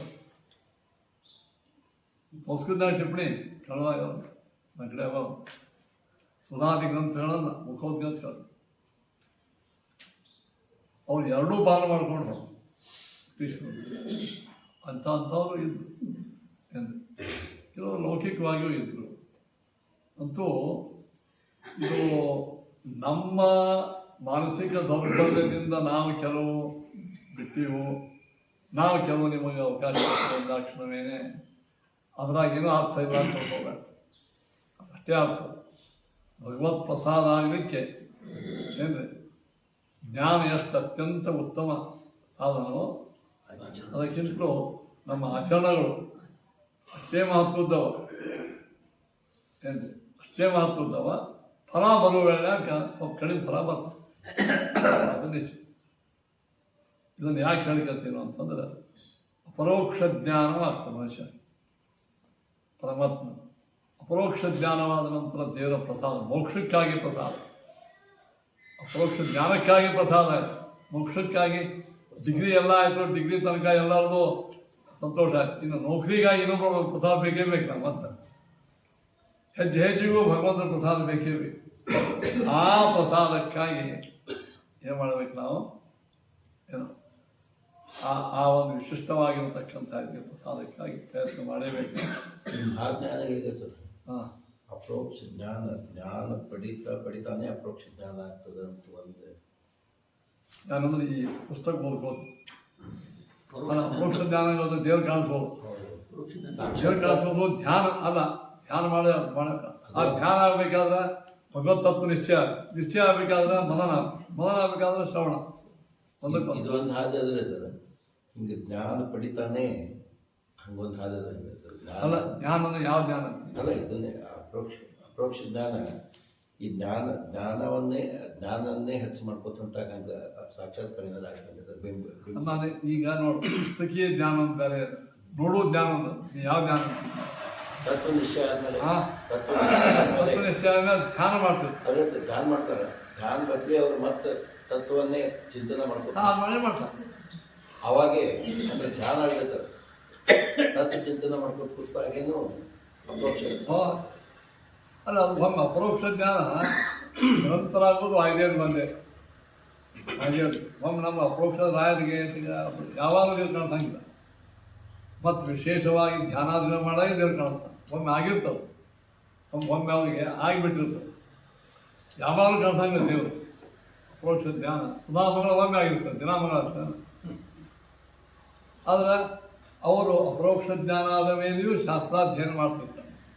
ಅವಾಗ ವಿಶೇಷ ಧ್ಯಾನ ಕೊಟ್ಕೊಂಡು ದೇವ್ರು ಕಾಣಿಸ್ತಾರೆ. ಇದು ತತ್ವ ಚಿಂತನೆ ಮಾಡುವುದೇ ಸಾಕ್ಷಾತ್ಕಾರ ಆಗ್ಬೋದು, ಧ್ಯಾನ ಮಾಡುವುದಲ್ಲ. ಹಾಗಾಗಲ್ಲ. ಒಂದು ಹೇಳ್ತಿದ್ರು, ತತ್ವಚಿಂತನವೇ ಧ್ಯಾನ. ಸೋಪಾಸನಾಚ ವಿವಿಧ ಶಾಸ್ತ್ರಾಭ್ಯಾಸ ಸ್ವರೂಪಿಣಿ ಧ್ಯಾನ ರೂಪ ಪರಾಚೈವ ದಂಗಂ ಧಾನ. ಶಾಸ್ತ್ರ ಹೇಳಿರ್ತಕ್ಕಂಥ ವಿಷಯ ಚಿಂತನೆ ಮಾಡುವುದೇನು ಅಭ್ಯಾಸದಲ್ಲ, ಏನ್ರಿ ಅದೇ ಧ್ಯಾನ. ಆ ಧ್ಯಾನದೊಳಗೆ ರೂಪಚಿಂತನ ಪರಮಾತ್ಮ ಕಾಣಿಸ್ತಾನೆ. ಅದಿಷ್ಟೇ ವಾಯುದೇವರಿಗೆ ನಿರಂತರ ಕಾಣಿಸ್ತಾನೆ. ನಮಗೆ ವಿಶೇಷವಾದಂಥ ಪ್ರಯತ್ನ ಮಾಡಿದಾಗ ಕಾಣಿಸ್ತಾನೆ. ಇದು ಈ ಅಪರೋಕ್ಷ ಜ್ಞಾನ ಆದ ಮೇಲೆ ಇದು ಜ್ಞಾನಪಾದ. ಅಪರೋಕ್ಷ ಜ್ಞಾನದ ಪವರ್ ಏನು, ಅದ್ರ ಬಗ್ಗೆ ಅಪರೋಕ್ಷ ಜ್ಞಾನ ಮೇಲೆ ಪವರ್ ಏನು, ಅದರ ಶಕ್ತಿ ಏನು ಅಂತ ಹೇಳಿದರು. 4ನೇ ಅಧ್ಯಾಯ ಬರ್ತದೆ. ಅಧಿಗಮ ಉತ್ತರ ಪೂರ್ವಾಧಯೋ ಅಶ್ಲೇಷನಾಶೋ ತದ್ವ್ಯಪದೇಶ. ಅರ್ಥ ಏನು? ಅಧಿಗಮ ಭಗವಂತನ ಸಾಕ್ಷಾತ್ಕಾರಕ್ಕೆ ಅಧಿಗಮ. ಆ ಅಧಿಗಮ ಆದ ಮೇಲೆ ಅಪರೋಕ್ಷ ಜ್ಞಾನ ಆದ 2ನೇ ಸೆಕೆಂಡಕ್ಕೇನೆ ಅವನ ಹಿಂದಿನ ಕರ್ಮ ಎಲ್ಲ ಸುಟ್ಟು ಹೋಗ್ತಾರೆ. ಕೆಟ್ಟ ಕರ್ಮ ಪಾಪ ಎಲ್ಲ ಎಷ್ಟೋ ಇನ್ನೂ ಬಿದ್ದಿರ್ತಾರೆ ಸಾಕಷ್ಟು. ಜನ್ಮಾಂತರ ಮಾಡಿದ್ರು ಅವರೆಲ್ಲ ಇನ್ನು ಮುಂದೆ ಮತ್ತಿನ್ನೂ ಜೀವಂತ ಇರ್ತಾನೆ. ನಾವು ಇದರೊಳಗೆ ಎಷ್ಟೋ ಕರ್ಮಗಳಾಗಿ ಆಗ್ತವೆ, ಪುಣ್ಯ ಪಾಪ. ಮುಂದಿನ ಯಾವುದೇ ಪಾಪ ಕರ್ಮದ ಲೇಟ್ ಇಲ್ಲ. ಈಗ ಅಪರೋಕ್ಷ ಜ್ಞಾನ ಆಯಿತು, ಯಾವುದೋ ಒಂದು ಕಾರ್ಯಕ್ರಮ ಏಕಾದಶಿ ಬಿಟ್ಟ, ಯಾವುದೋ ಆ ಬಿಟ್ಟದ ಪಾಪ ಹೊತ್ತಾಗಿಲ್ಲ. ಉದಾಹರಣೆ ಬಿಡಂಗಿಲ್ಲ, ಯಾವುದೋ ಕಾರಣ ಬಿಟ್ಟಿರ್ತಾನೆ. ಸುಳ್ಳು ಮಾತಾಡಿದ ಪ್ರಾಯ ಯಾಕೆ ಅಂದ್ರೆ ಇದು ಅವ್ರು ಮಾಡಂಗೇ ಇಲ್ಲ, ಮಾಡಂಗಿಲ್ಲಂತೆ ಅವ್ರು ಹೇಳ್ಯಾರ. ನೀವು ಏನೋ ಅಂದ್ರೆ ಈ ನೇಮ ಮಾಡಿಕೆ ಕಾರಣ ಅಂದ್ರೆ ಇದಕ್ಕೆ ರಾಮದೇವರ ಪೂಜಾಕ್ಕೆ ಅದೆಲ್ಲ ಭಾಳ ಮಡಿ ಮನೆಗೆ ನೋಡಬಾರ್ದು. ಪೂಜಾಕ್ಕೆ ಬಂದುಬಿಡ್ರಿ, ಮಠದಾಗ ಮಡಿ ಮನೆಗೆ ಹಂಗೆ ಭಾಳ ನೀವು ಮೈಲಿಗೆ ಸರಿ ಮುಟ್ಬೇಡ ಹಿಂಗೆ ಅನ್ನಬಾರ್ದು. ಅದೆಲ್ಲ ನಡೀತದೆ. ಯಾಕಂದ್ರೆ ಎಲ್ಲರೂ ಮಡಿಲೇ ಬಂದಿರ್ತಾರೆ. ಆ ಕಾರಣ ಅದೆಲ್ಲರೂ ಶುದ್ಧ ಮಡಿ ಬಂದಿರ್ತಾರೆ. ಅಲ್ಲಿ ಹಿಂಗೆ ರಾಮದೇವರದಿಗೆ ಏನು ಬೇಕಾದ್ರೆ ಮುದ್ದ ಮನೆಗೆ ಹೋಗ್ಬಾರ್ದು. ಯಾಕೆ ಏನು ಮಾಡಿದ್ರು? ಪೂಜಾಗೆ ಬಂದವರು ಪ್ರಾಯ ಎಲ್ಲರೂ ಶಂಕಪ್ಪನ ಗುಡಿ ಒಳಗೆ ಯಾವುದೇ ಮಡಿ ಮನೆಗೆಯನ್ನು ನಾವು ಅಷ್ಟು ಭಾಳ ನೋಡಬಾರ್ದು. ನಾವು ತೊಗೊಂಡ್ಬಿಡ್ಬೇಕು. ಯಾಕೆ ಹೇಳಿದ್ರೆ ವೆಂಕಪ್ಪನ ದರ್ಶನಕ್ಕೆ ಹೋದ ಎಲ್ಲರೂ ಮಡಿಲೇ ಹೋಗಿರ್ತಾರೆ. ಅದಕ್ಕೆ ಅಲ್ಲಿ ನಿಯಮಿಲ್ಲ. ಇದರ ಅರ್ಥ ಬುದ್ಧ ಮೆರುಗಿನ ಹೋಗಬಾರ್ದು. ಇದ್ದು ಮಂದಿಯನ್ನು ಕೇಳಿ ಅವ್ರಿಗೆ ಮೆರುಗಿ ಮಾಡಿ ಏನೇ ಮಾಡಿ ಅಲ್ರಿ ಇಲ್ಲಿ ಏನು ಹೇಳ ಶಾಲ ಈ ನನ್ಯಾಕೆ ಮೆರುಗಿ ಅಂತ ಎಲ್ಲರೂ ಮಡಿಲೇ ಇದೆ. ಹಂಗಲ್ಲದು ಮಡಿಯ ಹೋಗಿ ಅವ್ರಿಗೆ ಮೆರುಗಿ ಮಾಡಬಾರ್ದು. ಮಡಿಯವ ಮುಟ್ಟಿದ ಅಂದ್ರೆ ಎಲ್ಲಿ ವೆಂಕಪ್ಪನ ಮಡಿಯಾಗ ಮಾಡ್ತಾರೆ. ಮನೆಯೊಳಗಡೆ ಮನೆಯೊಳಗೆ ಒಬ್ಬ ಮಡಿ ಇನ್ನೊಬ್ಬರ ಮಡಿ ಮುಟ್ಟಲ್ಲ. ಅಲ್ಲಿ ನೇಮದ ಅಲ್ಲ ತಪ್ಪಿ ಮುಟ್ರಿ ಅಂತ ತಪ್ಪಿಲ್ಲ. ಮುದ್ದಾಮ ಹಾಯ್ಬ ನಾ ಮಡಿ ನೀ ಮಡಿ ಇಬ್ಬರು ಮಡಿ ಇವೆಲ್ಲ ಸೂಕ್ಷ್ಮ ವಿಚಾರಗಳು. ಆದ್ದರಿಂದ ಯಾವುದೇ ಕಾರಣಕ್ಕೂ ಅವನಿಗೆ ಪಾಪದ ಲೇಪವಿಲ್ಲ. ಮುಂದಿನ ಪಾಪದ ಲೇಪಿಲ್ಲ, ಹಿಂದಿನ ಪಾಪಗಳು ಇಷ್ಟು ಇದು ಶುದ್ಧ. ಎಲ್ಲ ಅಪರೋಕ್ಷ ಜ್ಞಾನಿಗಳಿಗೂ ಲಾಗುವಾಗ್ತದೆ. ಅವರವರ ಅಪರೋಕ್ಷ ಜ್ಞಾನದಂತೆ ಅವರವರ ಪುಣ್ಯ ಪಾಪಗಳಲ್ಲಿ ಮನುಷ್ಯರಿಗೆ ದೇವತೆಗಳಿಗೆ ಬೇರೆ ಬೇರೆ. ಇನ್ನು ಇಲ್ಲಿ ಎರಡನೇ ವಿಷಯ ತಗೊಂಡು ಒಂದು ಕ್ಲಿಯರ್ ಆಯ್ತಾ. ಈ ಯಾವ ಕರ್ಮಗಳು ಹೋಗ್ತಾವ ಪಾಪಗಳು ಅಂದ್ರೆ ಅಪ್ರಾರಬ್ಧ, ಸಂಚಿತ, ಆಗಾಮಿ, ಪ್ರಾರಬ್ಧ. ಸಂಚಿತ ಕರ್ಮಗಳು ಅಂದ್ರೆ ಇನ್ನೂ ನಾವು ಭೋಗ ಮಾಡಿ ಶುರು ಮಾಡಿಲ್ಲ. ಮನೆಯೊಳಗೆ ಒಂದು 20 ಚೀಲವ ಜೋಳದ ಚೀಲ ತಂದಿಟ್ಟಿವು. ಇನ್ನೂ 20 ಚೀಲವ 21 ಚೀಲ ಇದ್ದು 1 ಚೀಲ ಬಿಚ್ಚಿವು. ಅದು ಊಟ ಮಾಡ್ಕೊತೀವ. ಇನ್ನು 20 ಹಂಗೆ. ಇನ್ನು 1 ಚೀಲ ತೊಗೊಂಡು ಅಲ್ಲಿ ಬೆಳೆ ಒಳಗೆ ಬಿತ್ತೀವಿ. ಅದು ಆಗಾಮಿ, ಮುಂದಿನ ಬರುವುದು ಹಿಂದಿನ. ಈ ಸದ್ಯ ಊಟ ಮಾಡಲಿಕ್ಕೆ 1 ಚೀಲ ನೋಡ್ರಿ. ಈ ಮಧ್ಯೆ ನಿಮಗೆ ಅಪರೋಕ್ಷ ಜ್ಞಾನ ಆಯ್ತು. ಅದಕ್ಕೆ ಅವಾಗೇನಾಗ್ತದೆ, ಅಪರೋಕ್ಷ ಜ್ಞಾನ ಮಹಿಮಾದಿಂದ ಸಂಚಿತ ಕಾಪ ಎಲ್ಲ ಹೋಗ್ತಾವೆ. ಮುಂದಿನ ಪಾಪದ ಲೇಪು ಇಲ್ಲ. ಈ ಶುರು ಮಾಡಿದ್ದದ ನೋಡಿ ಗಂಟ, ಅದು ಪುಣ್ಯ ಇರ್ಬೋದು, ಪಾಪ ಇರ್ಬೋದು, ಸುಖ ದುಃಖ ಎರಡೂ ಇರ್ಬೋದು. ಅದೇ ಭೋಗ ಮಾಡಿ ದೃಷ್ಟಾಂತ ಕೊಟ್ಟಿಲ್ಲ. ಒಳ್ಳೆ ತುಂಬಿ ಅನ್ನ ಹಾಕ್ಸ್ಕೊಂಡಿದ್ದೆ. ಇನ್ನೂ ನಿಮಗೆ ಬಳಸ್ಬೇಕಂತ ಒಂದು ತಪ್ಪಲೆ ಅನ್ನ ಇಟ್ಟಾರ, ನಿಮ್ಮ ಸಲುವಾಗಿ ಇಟ್ಟಾರ. ಸಂಚಿತ ಇದು ಪ್ರಾರಬ್ಧ. ಮುಂದೆ ಬರೋದು ಆಗಾಮಿ. ಏನಾಗ್ತದೆ ಅಂದ್ರೆ ಅಪರೋಕ್ಷ ಜ್ಞಾನ ಆಯ್ತಂದ್ರೆ ಮುಂದೆ ಬರುವುದು ಲೇಪ ಆಗಂಗಿಲ್ಲ. ಈ ಇದ್ದದ್ದು ನಾಶ. ಶುರು ಎಲೆಯಾಗ ಹಾಕೊಂಡಿದ್ದ ಕರ್ಮದ ನೋಡ್ರಿ, ಅದು ಭೋಗಾದ ಯಮಕ್ಷ ಮೋಕ್ಷ ತಿರ್ಬೇಕು. ಅದನ್ನು ಅಪರೋಕ್ಷ ಜ್ಞಾನ ಆಗ್ಯದ. ನಾವು ಅದು ಪುಣ್ಯ ಇರ್ಬೋದು, ಪಾಪನ ಇರ್ಬೋದು. ಅಪರೋಕ್ಷ ಜ್ಞಾನದ ಸಾಮರ್ಥ್ಯ ಏನು ಹೇಳ್ರಿ. ಸಂಚಿತ ಆಗಾಮಿಗಳ ಈಗ ನಮಗೇನೋ ಈಗ ಎಲ್ಲ ಭೋಗನೆ. ಈಗ ಏನೋ ಅಪರೋಕ್ಷ ಜ್ಞಾನ ಆಗಿಲ್ಲ ನಮಗೆ. ಭೋಗ ಈ ಲೇಪನ ಆಗ್ತದೆ ಮುಂದಿದ್ದು. ಆದ್ರೆ ಅಪರೋಕ್ಷ ಜ್ಞಾನದ ಮಹಿಮ ಇನ್ನೂ ಮುಂದೆ ಹೇಳ್ತಾ. ನಿನ್ನೆ ಹೇಳಿದ ಪಾಪದ ಇದು ಇದೆ. ನೀನು ಮೊನ್ನೆ ಸರಿ ಸ್ಪಷ್ಟ ಆಗಿದ್ದಿಲ್ಲ ನಿಮಗೆ.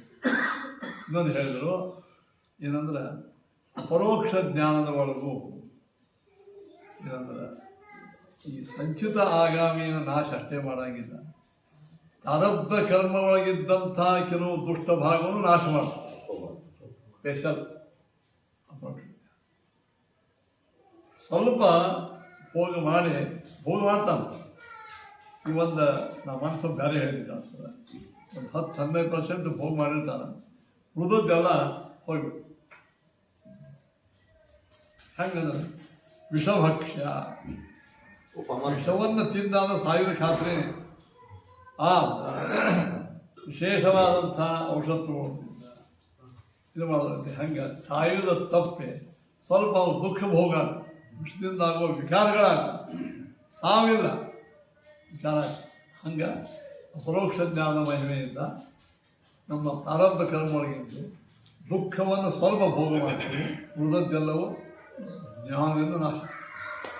ಏನಾಯ್ತು, ಮೊದಲು ಪ್ರಾರಬ್ಧ ಕರ್ಮ ಭೋಗೇ ಮಾಡಬೇಕು ಅಂತೇಳಿ ಅದು ಅಪರೋಕ್ಷ ಜ್ಞಾನಿಗೆ ಅದು ರಿಯಾಯಿತಿ ಕೊಡ್ತದೆ. ರಿಯಾಯಿತಿ 90% ಸುಟ್ಟು ಹೋಗ್ತದೆ, 10% ಅದೇ ಉಪಮರ್ದ ಅಂತಾರೆ. ಉಪಮರ್ದ ಅದರಲ್ಲಿ ಸಿವಿಯರ್ನೆಸ್ ಕಡಿಮೆ ಮಾಡ್ತಾರೆ. ಆದ್ರೆ ಎರಡು ಇದು ಯಾಕೆ ಹೇಳಿಕತ್ರು ಅಂದ್ರೆ ನಾಭುಕ್ತಂ ಕ್ಷೀಯತೆ ಕರ್ಮ ಅಂತ ಒಂದು ಶ್ರುತಿ ಇದೆ.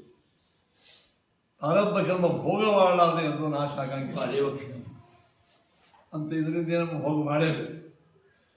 ಆದರೆ ತದ್ಯಥಾ ಪುಷ್ಕರ ಪರಾಶವ ಮೂಲ ಸೃಷ್ಟಿಂತಿ ಎಂಬುವಂಥ ಇದರಿಂದ ಜ್ಞಾನಾಗ್ನಿ ಸರ್ವಕರ್ಮಾಣಿ ಪರಮಾತ್ಮ ಈ ಒಂದು ಜ್ಞಾನಾಗ್ನಿ ಸರ್ವಕರ್ಮಾಣಿ ನಾನು ಕೃಷ್ಣ ಪರಮಾತ್ಮ ನಾವು ಕರ್ಮ ನಾಶ. ಆಹುಕ್ತಂ ಕ್ಷೇತ್ರ ಕರ್ಮ ಇದರಿಂದ ಭೋಗ ಮಾಡೇನೇ ಮುಗಿಸ್ಬೇಕು ಅಂತ ಒಂದು ಶ್ರುತಿ. ಜ್ಞಾನಾಗ್ನಿಯಿಂದ ಎಲ್ಲ ಹೋಗ್ತಾನಂತ ಇನ್ನೊಂದು ಇದನ್ನು ಯಾರು ಕೂಡಿಸ್ಬೇಕು ಅಂದ್ರೆ ಉಪಮರ್ತಂಚ ಎರಡೂ ಖರೆ ದೋ ಖರೆ ಅಂತ ಅದೇ ಹೋಗು ಹಂಗ ಉಪಮರ್ತ ಅಂದ್ರೆ ಸ್ವಲ್ಪ ಭೋಗ ಮಾಡಿ ಉಳಿದದ್ದನ್ನೆಲ್ಲ ಕಳ್ಕೊತ, ಸ್ವಲ್ಪ ಭೋಗ ಮಾಡಿ ಕಳ್ಕೊತ. ಇದರಲ್ಲಿ ಎರಡೂ ಆಯ್ತು, ಭೋಗ ಮಾಡಿದಂಗೂ ಆಯಿತು ಕಳ್ಕೊಂಡಂಗೂ ಆಯ್ತು. ಉಪಮರ್ಥ ಅದನ್ನು ನಿನ್ನೆ ವಿಷಯವನ್ನು ಹೇಳಿದೆ. ಇದರ ಸಾರವನ್ನು ಹೇಳಿದಂಗಾಯ್ತು. ಮತ್ತು ಪ್ರಾರಬ್ಧ ಕರ್ಮದ ಪಂಚು ಮಾಡೋ ಪ್ರಾರಬ್ಧ ಅಂತ ದಾಸರಂತಾರ ಉಪಮರ್ದಂಚ ಎಂಬ ಸೂತ್ರತೆ ನಾವು ಎಷ್ಟೇ ಅಲ್ಲಿ ವಾದವಿವಾದಗಳನ್ನು 3-4 ಸ್ಟೆಪ್ನ ಮಾಡ್ಯಾರ. ವಾದವಿವಾದ ಮಾಡಿದ್ರು ಕೊನೆಗೆ ಮತಿತಾರ್ಥ ಏನಾಯ್ತು, ಉಪಮರ್ದ ಆಗ್ತದ ಖರೆ ಭೋಗೇನ ಕ್ಷಯ. ಪ್ರಾರಬ್ಧ ಕರ್ಮ ಅಪರೋಕ್ಷ ಜ್ಞಾನ ಆದ ಮೇಲೆ ಉಪಮರ್ದ ಆಗ್ತದೆ. ಆದ್ರ ಭೋಗಂತರೂ ಮಾಡೇಬೇಕು ಸರ್. ಎಷ್ಟು 10-15% ಭೋಗ ಮಾಡ ಭೋಗ ಮಾಡೇಬೇಕು. ಹೀಗಾಗಿ ಏನಾಯ್ತು, ನಾಹುಕ್ತಂ ಕ್ಷೀಯತೆ ಕರ್ಮ ಎಂಬ ಶ್ರುತಿನೂ ಕರೆ, ಜ್ಞಾನಾಗ್ನಿ ಸರ್ವ ಕರ್ಮಾಣಿ ಎಂಬುವಂಥದ್ದು ಕರೆ. ಇನ್ನು ಉಳಿದುದೆಲ್ಲ ಹೋಗ್ತಾವೆ. ಇದು ಯಾರಿಗೆ ಅಪರೋಕ್ಷ ಜ್ಞಾನ. ಪರೋಕ್ಷ ಜ್ಞಾನಿಗಳಿಗೆ ಎಲ್ಲ ಭೋಗ, ಎಲ್ಲ ಮೂರು ಅವರೇ. ಇದು ಯಾಕೆ ಇಲ್ಯಾಕೆ ಹೇಳಿದ್ರು ಜ್ಞಾನಪಾದ ಅಪರೋಕ್ಷ ಜ್ಞಾನದ ವಿಚಾರ ಹೇಳ್ಕೊಳ್ತಾರೆ. ಆ ಅಪರೋಕ್ಷ ಮಹಿಮಾ ಹೇಳಿದ್ರು.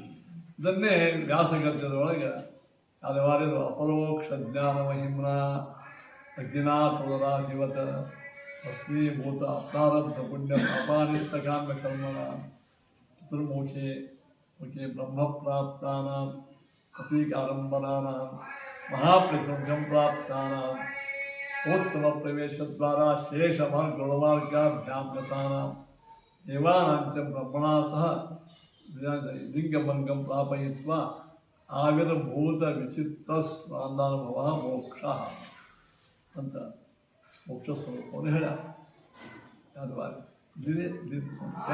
ಗದ್ಯಾತ್ಮಕವಾಗಿ ಹೇಳ ಅಂತೂ ಹೇಳಿದ್ರು. ಪುಣ್ಯ ಪ್ರಾರಬ್ಧ ಹೆಂಗೆ ಅದು ಭೋಗ ಮಾಡ್ತಿದ್ರು.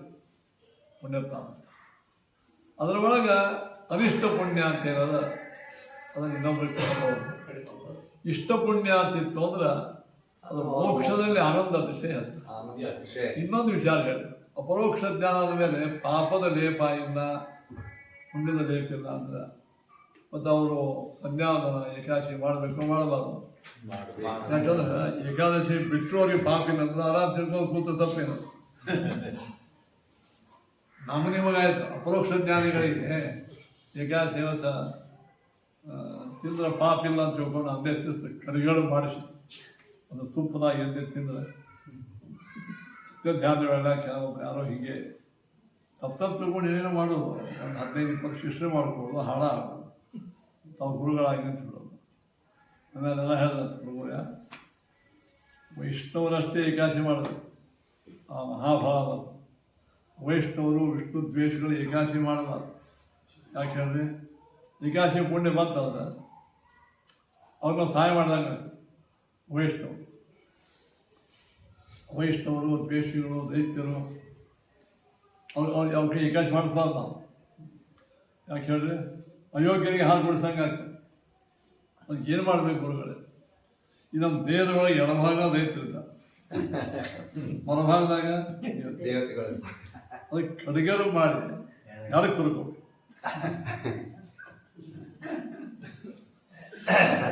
ಮಾಡಿ ಕಡಿಗರು ಮಾಡಿ ಎಡಕ್ಕೆ ಹಾಕೋದು.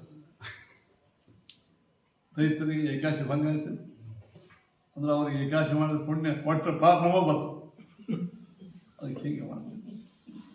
ಧ್ಯಾನ ಯಾರೋ ಹೇಳಿದ್ರು ಇದ್ದಾರೆ ಕರೆಯವನು ಏನೋ ಹಿಂಗೆ ಮಾಡ್ತಾರೆ. ಹೌದ್ರಿ ಗುರುಗಳೇ, ರೈತರಿಗೆ ಏಕಾಶಿ ಮಾಡಿಸ್ಬಾರ್ದು. ನಮ್ಮ ದೇಶದಾಗ ರೈತ ಇದ್ದಾರಿಲ್ಲ. ಹೌದು, ನಾನು ಹಿಂಗೆ ಮಾಡ್ತೀನಿ. ಯಾರಿದ್ರೆ ಬರ ಒಂದು ಇತ್ತು ಕಟ್ತಾರೆ ಕಡ್ಚಿಸ್ಬೇಕು ಸೋಮ ಅಂತ ಯಾವ ಸ್ವಾಮಿ ನಿಂದರು. ಆ ಕಳಚೆಯನ್ನು ಬಾಯಿ ತೆಗಿಬಾ ಉಡ್ಡಿ ಹಾಕೊಂಡಿದ್ದೆ ಬಾಯಿ ತೆಗಿ ಎಡಕ್ಕೆ ನೀನು ಸ್ವಾಮಿ ಸುಡ್ತಾರೆ ಇಲ್ಲಿ ಹಚ್ತಾರೆ. ಅಲ್ಲೋ ದೈತ್ಯ ಸುಖದಿಂದಿರಬಾರ್ದಂತದ್ದು. ದೈತ್ಯ ಸುಖ ಇದ್ರೆ ಕೊಟ್ಟರೆ ಪಾಪ ಅಂತ ನಿನಗೆ. ಅದಕ್ಕೆ ಈ ಭಾಗೆಲ್ಲ ಸುಟ್ಬಿಡ್ತು. ಬೇಡ ಸ್ವಾಮಿ. ಹೀಗೇ ದೈತ್ಯರಿಗೆ ಸುಖವನ್ನು ಕೊಟ್ಟರೆ ಪಾಪ ಬರ್ತದೆ ಅಂತೀವಿ. ಅದಕ್ಕೆ ನೀವು ಉಂಡಿ ತಿನ್ನೋ ವೇಳೆ ಸುಖ ಆಗ್ತದೆ ದೈತ್ಯರಿಗೆ. ಸುಖ ಅವ್ರಿಗೆ ಅವ್ರಿಗೆ ಸುಖ ಕೊಟ್ಟರೆ ಪಾಪ ನೀವು ಬಂದು ಕೂತ್ಕೊಳ್ಬೇಕು. ಅವರಿಗೆ ಏನು ಮಾಡಬೇಕು? ವಿಷ ಹಾಕೋಬಾರ್ದು ಎಲ್ಲ ಭಾಗ. ಇದು ಸ್ವಾಮಿ ತಪ್ಪಾಯ್ತು. ಹಿಂಗೆ ಕೆಲವರು ಕುವಾದಗಳನ್ನು ಮಾಡಿ ಮಂದಿ ಬುದ್ಧಿ ಕೆಡಿಸ್ತಿರ್ತಾರೆ. ಹಂಗೆ ಮಾಡಲ್ಲ. ನಾವಂಕ ಯಾವುದೇ ಕಾಲಕ್ಕೂ ಈ ಅಪರೋಕ್ಷ ಜ್ಞಾನವಾದ ಮೇಲೆಯೂ ಏಕಾದಶಾದಿ ವ್ರತಗಳನ್ನು ಮಾಡಿದರೆ ಮೋಕ್ಷದಲ್ಲಿ ಆನಂದತೆಯ ಲೇಪ ಆಗಂಗಿಲ್ಲ. ಲೇಪ ಈ ಪುಣ್ಯದಿಂದ ಸಂಸಾರದಾಗ ಅವ್ರಿಗೇನು ಉಪಯೋಗ ಬೀಳಂಗಿಲ್ಲ. ಏನಾಗ್ತದೆ ಹೇಳಿರಿ, ಸಂಸಾರದಾಗ ಉಪಯೋಗ ಬೀಳ್ತದೆ. ಅವ್ರನ್ನ ನೋಡಿ 10 ಮಂದಿ ಮಾಡ್ತಾರೆ. ಅವ್ರಿಗೆ ಮಾಡಿಸಿದ ಪುಣ್ಯ ಬರ್ತದೆ. ಅದೆಲ್ಲ ಆಗ್ತದ ಮೋಕ್ಷೊಳಗೆ ಅವರ ಆನಂದ ಅಭಿವೃದ್ಧಿ. ಅಪರೋಕ್ಷ ಜ್ಞಾನವಾದ ಮೇಲೆಯೂ ಅವ ಕರ್ಮಗಳು ಮಾಡಬೇಕಂತ ಗೊತ್ತಿದ್ರೂ ಕರ್ಮವನ್ನು ಯಾವುದೋ ಕಾರಣಕ್ಕೆ ಬಿಟ್ಟ ಅಂತ ಆನಂದ ಭಾಸ. ಅಲ್ಲಿ ನೀನು ಹೇಳ್ದಂಗೆ ಕ್ಲುಪ್ತ ಹಾನಿ ಪ್ರಾಪ್ತ. ಅಪರೋಕ್ಷ ಜ್ಞಾನ ಆದ ನಂತರ ಪಾಪ ಇಬ್ಬರೂ ಮಾಡ್ತಾರೆ. ಮನುಷ್ಯರು ಮಾಡ್ತಾರೆ, ದೇವತೆಗಳು ಮಾಡ್ತಾರೆ. ಮನುಷ್ಯರು ಪಾಪಗಳನ್ನು ಮಾಡಿದರೆ ಅವ್ರು ಇಲ್ಲೇನು ಮೋಕ್ಷಕ್ಕೆ ಅಂತ ತೊಂದರೆ ಇಲ್ಲ. ಅದು ಮೋಕ್ಷಕ್ಕೆ ಹೋಗೋದು ಖಾತ್ರಿನೇ ಇಲ್ಲ. ಅದು ಭೋಗಿಸೋಬೇಕಾಗಿಲ್ಲ. ಅದನ್ನು ಯಾವ ಪಾಪಗಳು ಮಾಡಿಲ್ಲ, ಪಾಪವನ್ನು ಭೋಗಿಸಂಗಿಲ್ಲ. ಅದೇನಾಗ್ತದೆ, ಮೋಕ್ಷೊಳಗೆ ಅವಾಗೇನು ಆನಂದದ ಒಂದು ರೇಂಜ್ ಅದ. 100% ಕ್ಲುಪ್ತ. ಒಂದು ಕ್ಲುಪ್ತ ಅಂದ್ರೆ 100% ಅದರ ಕಡಿಮೆ. ಪ್ರಾಪ್ತ ಹಾನಿ. ಪ್ರಾಪ್ತ ಅಂದ್ರೆ ಏನು ಹೇಳಿದೆ, ಹೆಚ್ಚಿನ ಸಾಧನ ಮಾಡಿದಾಗ ಏನು ಬರಬೇಕಾಗಿರ್ತದೆ ಅದು ಕಟ್ಟ. ಯಾರಿಗೆ? ದೇವತೆಗಳಿಗೆ. ಇವು ಹೆಚ್ಚಿನ ಸಾಧನ ಮಾಡಿದ್ರೆ ಅದು ಹೋಗ್ತದೆ, ಕಪ್ಪನೂ ಹೋಗ್ತದೆ. ಯಾರ್ದು? ದೇವತೆಗಳದ್ದು ಕ್ಲುಪ್ತ ಹಾನಿ ಇಲ್ಲ, ಪ್ರಾಪ್ತ ಹಾನಿ. ಹಿಂಗೆ ವಿಶೇಷ ಮಹಿಮೆಯನ್ನು ಹೇಳಿದ್ರು. ಇಷ್ಟೆಲ್ಲ ಮೊನ್ನೆ ಆಗಿರ್ತಕ್ಕಂಥ ಪಾಠದ ಸಾರ. ಏನಾಗ್ತದ, ಪಾಠ ನೀವು ಶ್ಲೋಕ ಓದ್ತಿರ್ತೀರಿ, ಕಡೆಗೆ ಏನಾಯಿತು ಅಂತ ನೀವು ತಲೆಯೊಳಗೆ ವಿಷಯಗಳಿಗೆ ಗಂಟೆ ಆಗಾಗಿಲ್ಲ. ಅದಕ್ಕೆ ನಾನು ಬೆಳ ತೊಗೊಂಡು ಇವತ್ತು ಆ ಪಾಠ ಹೇಳಿ ಇವತ್ತಿನ ವಿಷಯ ಹೇಳಿ ಪಾಠ ಮುಗಿಸ್ತೇನೆ. ಏವಮಾದ್ಯಪಿ ಸಂಪ್ರೋಕ್ತಂ ತಂತ್ರ ಭಾಗವತೆ ಸ್ಫುಟಂ. ಈ ಮೇಲೆ ಹೇಳಿರ್ತಕ್ಕಂಥದ್ದವಲ್ಲ ಕಾಮಕಾರಾಧಿಕರಣ, ಅಲ್ಲಿ ಪುರುಷಾರ್ಥಾಧಿಕರಣ, ಕೃತ್ಯಾಧಿಕರಣ, ಕಾಮಚಾರಾಧಿಕರಣ, ಇವೆಲ್ಲ ಏನವಲ್ಲ, ಇವು ಶ್ರೀಮದಾಚಾರ್ಯರು ನಾವೇ ಕಲ್ಪನಾ ಮಾಡಿ ಹೇಳಿದ್ದಲ್ಲ. ತಂತ್ರ ಭಾಗವತೆ ಸ್ಫುಟಂ. ತಂತ್ರ ಭಾಗವತ ಅಂತ ಒಂದು ಗ್ರಂಥದ್ದು ವೇದವ್ಯಾಸನೆ ಮಾಡಿದ್ರು. ಅದರೊಳಗೆ ಇದೆಲ್ಲ ಹೇಳ್ಯಾರ ಅಂತ ಹೇಳ್ತಾರೆ. ಮುಗೀತು, ಈ ಕಾರ್ಯಕ್ರಮ ಮುಗೀತು. 2ನೇ ಸಬ್ಜೆಕ್ಟ್ ಶುರುವಾಯಿತು. ತಾರತಮ್ಯಂ ಫಲೇನೋ ಚೇತ್ ಬ್ರಹ್ಮಾದೀನಾಂ ಕಥಂ ಶ್ರುತಿ ಅಮೃಜನೋ ಕಾಮಹತಃ ಇತಿ ಮುಕ್ತಿಂ ನಿಗದ್ಯ ಚ. ಮೋಕ್ಷದಲ್ಲಿ ತಾರತಮ್ಯ ಅದನೋ ಇದು. ಮೋಕ್ಷ ನಾವು ಹೋಗ್ತೀವೋ, ಋಷಿಗಳು ಹೋಗ್ತಾರೆ, ಗಂಧರ್ವರು ಹೋಗ್ತಾರೆ, ದೇವತೆಗಳು ಹೋಗ್ತಾರೆ, ಇಂದ್ರಾದಿಗಳು ಹೋಗ್ತಾರೆ, ರುದ್ರಂದ್ರೆ ಶೇಷದೇವರು ಇರ್ತಾರೆ, ಗರುಡು ಇರ್ತಾರೆ, ಬ್ರಹ್ಮದೇವರು ಇರ್ತಾರೆ. ಇವರೆಲ್ಲ ವಾಯುದೇವರು ಅಂದರೆ ಬ್ರಹ್ಮದೇವರು. ಇವರು ಎಲ್ಲರಲ್ಲಿಯೂ ತಾರತಮ್ಯ ಇರ್ತದೋ. ಮಾವಿನ ಶೇಖರಣೆಯನ್ನು ಉತ್ತಮ ಮಾಡಿದ್ರು. ಸುಮಾರು ಒಂದು 3 ಮಂದಿ ಊಟ ಕೊಡಿಸಿದ್ರು. ಒಳ್ಳೆಯ ಇಂಥ ಯಜಮಾನ ಮಾಡಿಸ್ಯಾರ. ಎಲ್ಲರಿಗೂ ಶೇಖರಣೆ ಬಳಸ್ತಕ್ಕಂಥ ಶೇಖರಣೆಯಿಂದ ಆಗುವ ಆನಂದದ ಒಳಗೆ ವ್ಯತ್ಯಾಸ ಅದನ್ನು ಇಲ್ಲ. ಸಣ್ಣ ಹುಡುಗರು ಶೇಖರಣೆ ತಿಂತದ, ಸಣ್ಣವು ತಿಂತಾನ, ತರುಣ ತಿಂತಾನೆ, ಮುದುಕು ತಿಂತಾನೆ, ಇಂಥೆಲ್ಲ ತಿಂತಾನೆ. ಎಲ್ಲರಿಗೂ ಶೇಖರಣೆ ಹಾಕಿದಾಗ ಎಲ್ಲರಿಗೂ ಆನಂದ ಸಮ ಆಗ್ತದೆ. ಕೆಲವೊಬ್ಬರಿಗೆ ದುಃಖ ಆಗ್ತದೆ ಅಲ್ಲಿ. ಮೋಕ್ಷೊಳಗೂ ಕೂಡ ನಾವು ಎಷ್ಟೆಷ್ಟು ಸಾಧನ ಮಾಡಿರ್ತೀವೋ, ನಮ್ಮ ಯೋಗ್ಯತಾ ಎಷ್ಟು ಅದ ಅಷ್ಟು ನಮ್ಗೆ ಆನಂದ ಆಗ್ತದೆ. ಯೋಗ್ಯತಾ ಪ್ರಕಾರ ಸಣ್ಣ ಕೋಸು 5 ವರ್ಷದ ಕೋಸು ಅದು ಯೋಗ್ಯತಾ ಸ್ವಲ್ಪ ತಿಂತದ, ಆನಂದ ಆಗಿರ್ತವೆ ಇರಲ್ಲ. ಸೊ 20-30 ವರ್ಷ ತುಂಬ ತರುಣ ಶೋ ತಿಂದಿರ್ತಾನೆ, ಆನಂದ ಹೆಚ್ಚಾಗ್ತಾನೆ. ಹಂಗೆ ನಮಗಿಂತ ಹೆಚ್ಚು ಸಾಧನ ಮಾಡೋರು ಯಾರು? ಮನುಷ್ಯರು. ಅವ್ರಿಗಿಂತ ಹೆಚ್ಚ ಋಷಿಗಳು, ಗಂಧರ್ವರು, ಅವ್ರಿಗಿಂತ ಹೆಚ್ಚು ದೇವತೆಗಳು, ಅವ್ರಿಗಿಂತ ಹೆಚ್ಚ ಸಾಮಾನ್ಯ ದೇವತೆಗಳು, ಅವ್ರಿಗಿಂತ ಹೆಚ್ಚ ಚತುರ್ಥ ದೇವತೆಗಳು, ಅವ್ರಿಗಿಂತ ಹೆಚ್ಚು ಇಂದ್ರಾದಿಗಳು, ಅವ್ರಿಗಿಂತಲೂ ರುದ್ರಾದಿಗಳು. ರುದ್ರನು ಶೇಷದೇವರು, ಅದರ ಮುಂದೆ ವಾಯುದೇವರು, ವಾಯು ಬ್ರಹ್ಮ ಸಮ. ಹಿಂಗೆ ಮೋಕ್ಷೊಳಗೂ ಕೂಡ ತಾರತಮ್ಯ ಅದ ಅಂತ ಹೇಳಿ ಅದು ಮಾನ್ಯ ಆಗ್ಯದ. ಸ್ವಲ್ಪ ಮೋಕ್ಷದಲ್ಲಿ ತಾರತಮ್ಯದ ಅಂತ ಒಪ್ಪಿದ್ರೆ ದೇಶ ಪ್ರತಿವಾದಿಗಳೇನು ಹೇಳ್ತಾರೆ. ಇಲ್ಲಿ ಹೆಂಗೆ ನಮಗಿಂತಲೂ ದೊಡ್ಡವರು ನೋಡಿದ್ರು, ದೊಡ್ಡವರಂದ್ರೆ ಸಂಪತ್ತು ನಾವು ಅನಿಸ್ತದೆ. ನಾವು ಬರೀ ಇದರೊಳಗೆ ಹೋಯ್ತು ನಮ್ಮದು. ಅವ್ರಂಗೆ ನಾವು ಎಲ್ಲ ಅವ್ರಂಗೆ ಅಂತ ಕಾರ್ ಹಾಕ್ಕೊಡ್ತೀವಿ ಅಂದ್ಬಿಟ್ಟು ಅವ್ರಂಗೆ ದೊಡ್ಡ ಬಂಗೇದೊಳಗೆ ಎಂದಿರ್ತೀವಿ ನಾವು ಅಂತ. ಮನುಷ್ಯ ಲೋಕದೊಳಗೆ ಶ್ರೀಮಂತರು ನೋಡಿ ಮಧ್ಯಮ ಮಂದಿಗೆ, ಅವ್ರು ನೋಡಿ ಬಡವರಿಗೆ ಸ್ವಲ್ಪ ಹೊರಗೆ ಒದರಾಡಿ ಚೀರಾಡದೆ ಇದ್ದರೂ ದುಃಖಂಕ ಆಗ್ತದೆ. ಅವ್ರು ನೋಡಲ್ಲ, ನಮಗೂ ಅದಿಲ್ಲಲ್ಲ, ಇವರಿಗೆ ದುಃಖ ಆಗ್ತದೆ. ಅವ್ರಿಗೆ ಹೆಂಗೆ ಬಂತು ಅಂತ ಅದು ಬಿಟ್ಬಿಟ್ಟು ಒಳ್ಳೆಯ ಮಂದಿಗೇನೆ ನಮಗೂ ಇಂಥ ಸ್ಟೇಟಸ್ ಯಾವಾಗ ಬರ್ತದೆ ಅಂತ. ಹಿಂಗೆ ಮೋಕ್ಷೊಳಗೂ ಹಿಂಗೆ ಆಯ್ತಂದ್ರೆ ಅಲ್ಲಿಯೂ ತಾರತಮ್ಯ ಆನಂದ ತಾರತಮ್ಯ ಹೇಳಿಬಿಟ್ಟಿಲ್ಲ. ದೊಡ್ಡವರ ತಾರತಮ್ಯ ನೋಡಿ ಸಣ್ಣವರಿಗೆ ನಮ್ಗೆ ಅದು ಇಲ್ಲಲ್ಲ ಅಂತ ದುಃಖ ಆಗ್ತದಲ್ಲ. ಮತ್ತು ದುಃಖದ ಮೇಲೆ ಮತ್ತು ಮೋಕ್ಷ ಹೆಂಗಂತಿದೆ, ಮೋಕ್ಷ ದುಃಖ ಇರಬಾರ್ದು ಅಂತ ಹೇಳಿದ. ಅದು ಹೇಳಿದ್ರು ಇಲ್ಲ, ಅಲ್ಲಿ ಮೋಕ್ಷ ಒಳಗೆ ಇಲ್ಯಾಕೆ ದುಃಖ ಆಗ್ತದಂದ್ರೆ ನಮ್ಗೆ ಯೋಗ್ಯತಾ ಗೊತ್ತಿರಂಗಿಲ್ಲ.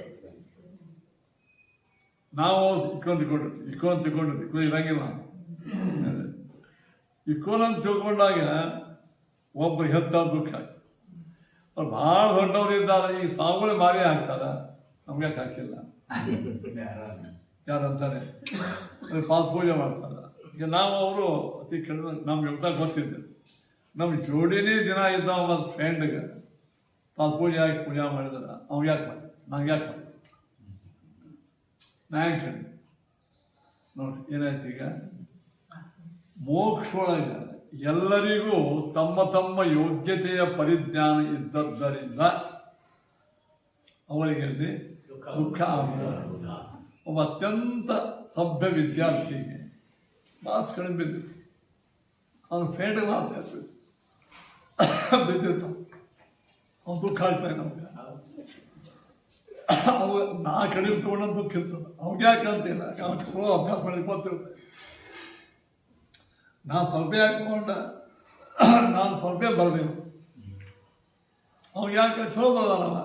ಓಕೆ, ಯಾವಾಗ ಗೊತ್ತಾಗ್ತಾ ಹೇಳಿ, ಯೋಗ್ಯತಾ ತನ್ನ ಯೋಗ್ಯತಾ ತನಗೆ ಗೊತ್ತಿದ್ದಾಗ ತನ್ನನ್ನು ತಾನು ಅರಿತ ಮೇಲೆ ಇನ್ನೇನೇನೆ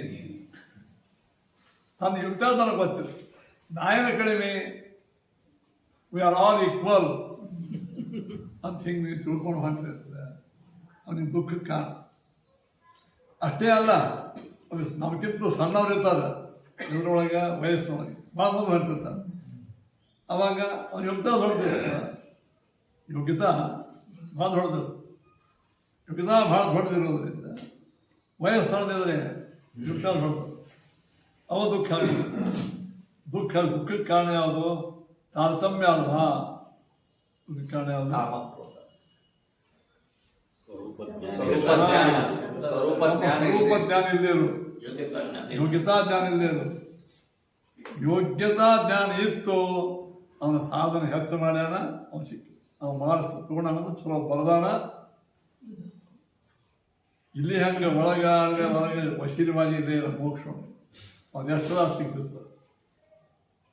ಅಂತೂ ಏನಾಯ್ತು, ದುಃಖಕ್ಕೆ ಕಾರಣ ತಾರತಮ್ಯ ಅಲ್ಲ. ಕಾರಣ ಯಾವುದು? ಸ್ವರೂಪ ಗೊತ್ತಿರಲಾರ್ದು, ಸ್ವರೂಪ ಯೋಗ್ಯತಾ ಇಂಥ ನಡೆ ಮಾಡ್ಲಿಕ್ಕೆ ಬರಲ್ಲ. ರಾಗದ್ವೇಷಾದಿಗಳ ಕಾರಣ. ರಾಗದ್ವೇಷಾದಿಗಳಿಗೆ ಸ್ವರೂಪದ ಅಜ್ಞಾನವೇ ಮೂಲಾಧಾರ. ಮೋಕ್ಷ ಒಳಗೆ ಅಜ್ಞಾನವೇ ಇಲ್ಲದೆ ಇರೋದು, ತಾರತಮ್ಯವಿದ್ದರೂ ಕೂಡ ಅವರಿಗೆ ದುಃಖ ಸಮಾಧಾನ ಇರ್ತಿದೆ. ಆಚಾರ್ಯ ಹೇಳ್ತಾರೆ, ಒಮ್ಮೊಮ್ಮೆ ನಿಮ್ಮ ಅಭಿಪ್ರಾಯ ಏನು, ಎಲ್ಲರಿಗೂ ಈಕ್ವಲ್ ಇರಬೇಕು ಅಂತ ಅವನ ವಾದ. ಮೋಕ್ಷ ಒಳಗೆ ಆನಂದ ಇರಬೇಕೇನಪ್ಪ, ಹೆಂಗಿರಬೇಕು? ಆಚಾರ ಅಂದರು ಈಕ್ವಾಲಿಟಿ ಇದ್ದಾಗ ದುಃಖ ಆಗ್ಯದ ಎಷ್ಟೋ ಮಂದಿಗೆ. ಹೆಚ್ಚಾಗಿ ಜಗತ್ತಿನ ಸ್ಪರ್ಧಾ ಆಗೋದು ಯಾರು ಗೊತ್ತಂದು ಈಕ್ವಲ್ ಇದ್ದವ್ರಿಗೆ. ಸಣ್ಣ ಸ್ಪರ್ಧಾ ಆಗಂಗಿಲ್ಲ. ನಾನು ಕಡಿಮೆ, ನಾನು 34 ವರ್ಷ ರಾಜಕೀಯ ಒಳಗಿದ್ದೀನೋ, ನಾನು ಸಾಕಷ್ಟು ಎಲೆಕ್ಷನ್ ಫೇಸ್ ಮಾಡಿದ್ನೋ, ನನಗೆ ಚೀಫ್ ಮಿನಿಸ್ಟರ್ ಸಿಗಬಾರ್ದು, ಅವ್ರಿಗೆ ಈ ನಾವು ಚೀಫ್ ಮಿನಿಸ್ಟರ್ ಕೊಟ್ಟ ಬಡದಾಡ್ತೀವಿ ಯಾರು? ನಾವು ಯೋಗ್ತಾನೆ ಇಲ್ಲ. ಹಾಗೆ ಈಕ್ವಾಲಿಟಿ, ಈಕ್ವಲ್ ಇದ್ದವರಲ್ಲಿಯೂ ಜಗತ್ತಾಗ ಏನಾಗ್ಯದ? ಈಗ ಅಮೇರಿಕಾ ರಷ್ಯಾಗಿ ಯಾವಾಗಲೂ ಜಗಳ ಇರ್ತದೆ. ಸ್ವಲ್ಪ ಈಕ್ವಲ್ ಇರ್ಬೋದು ತಿಳ್ಕೊಂಡ. ಅತಿ ಸಣ್ಣ ರಾಷ್ಟ್ರಗಳಿಗೆ ನಾವ್ಯಾಕೆ ಅವ್ರ ಜೋಡಿ ಅಂತ ನಾವು ಇರಂಗಿಲ್ಲ ಅವ್ರ ಜೋಡಿ. ಅಂತೂ ಜಗತ್ತಿನೊಳಗೆ ಸಮಾನ ಶಕ್ತಿ, ಸಮಾನ ರೂಪ, ಸಮಾನ ಸ್ಟೇಟಸ್ಸು ಇದ್ದವರಲ್ಲಿಯೂ ಸಮಾನ ಡಾಕ್ಟರು, ಸಮಾನ ಇಂಜಿನಿಯರು, ಸಮಾನ ಅವನೇ ಕಡಿಮೆ, ಇದೇ ಕಡಿಮೆ, ಈ ಕೆಲಸ ಶುರು ಆಗ್ತದೆ. ಅತಿ ಕೆಳಗಿದ್ದವ್ರಿಗೆ, ಅತಿ ಮೇಲಿದ್ದವ್ರಿಗೆ ಈ ಸಮಸ್ಯೆ ಆಗಿದೆ. ಆದ್ದರಿಂದ ಮೋಕ್ಷ ಏನು ಸಮಾನತೆ ಇರಬೇಕಂತ ಏನಿಲ್ಲ. ಅಜ್ಞಾನ ಮೋಕ್ಷ ಅಜ್ಞಾನ ಇರ್ತದೆ, ಆ ಅಜ್ಞಾನ ಇರಂಗಿಲ್ಲ, ಅದಕ್ಕೆ ಮೋಕ್ಷವಾಗಿ ದುಃಖ ಆಗಂಗಿಲ್ಲ. ಅಂತೂ ಏನಾಯ್ತು, ಇದು ನೀವು ಯುಕ್ತಿಯಲ್ಲಿ ಹೇಳಿದ್ರಿ, ಪ್ರಮಾಣ ಎಲ್ಲಿ ಅದ? ಶುರುವಾಯ್ತು ಪ್ರಮಾಣ. ಮೋಕ್ಷೊಳಗೂ ತಾರತಮ್ಯದ ಒಂದು ಪ್ರಮಾಣ ಎಲ್ಲಿ ಅದ? ಬೃಹದಾರಣ್ಯಕದ ಒಳಗೆ ಮತ್ತು ತೈತ್ರಿ ವಲಯ ಒಳಗೆ ಈ ಆನಂದ ತಾರತಮ್ಯ ಹೇಳ. ತಯಶ್ಚಾಯಂ ಪೃಥಿವೀ ಸರ್ವಾ ವಿತ್ತಶ್ಚ ಪೂರ್ಣಾಶ್ಚ ಏಕೋ ಮಾನುಷ ಆನಂದ. ಆ ತೈತ್ರಿ ವಲಯ ಯುವಾಚ್ಛಾದ ಯುವಾಧ್ಯಾಯಕ ಆಶಿಷ್ಟೋ ಸುನಿಷ್ಟೋ ವರಿಷ್ಠ. ಮೋಕ್ಷ ಒಳಗೆ ಮಿನಿಮಮ್ ಒಬ್ಬ ಸಾತ್ವಿಕ ಜೀವರಾಶಿಯ ಆನಂದ ಎಷ್ಟು? ಮಿನಿಮಮ್ ಆನಂದ. ನಮ್ಮ ನಿಮ್ಮಂಥ ಸಾಮಾನ್ಯ ಮಂದಿ ಸಾಧಾರಣ ಮೋಕ್ಷಕ್ಕೆ ಹೋದೆವು, ನಮ್ಮ ಆನಂದ ಎಷ್ಟು ಇರ್ತದೆ? ಪರ್ಮನೆಂಟ್ ಆನಂದ. ಈ ಸಂಪೂರ್ಣ ಪೃಥ್ವಿ ಒಳ್ಳೆ ಉತ್ತಮವಾದಂಥ ಮಳೆ ಬೆಳೆ ಸುಭಿಕ್ಷ, ಅತ್ಯುತ್ತಮ ಪ್ರಜೆಗಳು, ಏನು ಧಾನ್ಯ ದವಸ ಬಂಗಾರ ಬೆಳ್ಳಿ ಮುತ್ತು ರತ್ನ ಒಳ್ಳೆಯ ಪ್ರಜೆಗಳು ತುಂಬಿದ್ದ ಈ ಸಮಗ್ರ ಪೃಥ್ವಿ ಸರ್ವಾವಿತ್ತಸ್ಯ ಪೂರ್ಣ, ಎಲ್ಲ ಥರದ್ದು ಆಯುಷ್ಯ ಆರೋಗ್ಯ ಐಶ್ವರ್ಯ. ಇಂಥ ಪೃಥ್ವಿ ಮ್ಯಾಲ ಆಧಿಪತ್ಯ ಇದ್ದಾಗ ಏನು ಆನಂದ ಆಗ್ತದ ಅದು ಮೋಕ್ಷ. ಮಿನಿಮಮ್ ಆನಂದ ಮೋಕ್ಷ ನಮ್ಮ ನಿಮ್ಮಂಥ ಸಾಮಾನ್ಯ ಮಂದಿಗೆ ಆಗುವ ಆನಂದ ಅತಿ ಸಾಮಾನ್ಯ, ಇದಕ್ಕಿಂತ ಕೆಳಗೆ ಆಗಿಲ್ಲ. ಯಾವುದೋ ದೇಶದ ಅಲ್ಲಿ ಮಿನಿಮಮ್ ಒಂದು 100 ಕೋಟಿ ರೂಪಾಯಿ ಇದ್ದವರೇ ಶ್ರೀಮಂತ, ಮಿನಿಮಮ್ ಶ್ರೀಮಂತ. ಮುಂದೆ ಎಷ್ಟಾಗ್ತಾ ಹಾಗೆ ಮೋಕ್ಷದೊಳಗೆ ಸಯಶ್ಚಾಯಂ ಪೃಥಿವಿ ಸರ್ವಾವಿತ್ತಶ್ಚ ಪೂರ್ಣಶ್ಚ.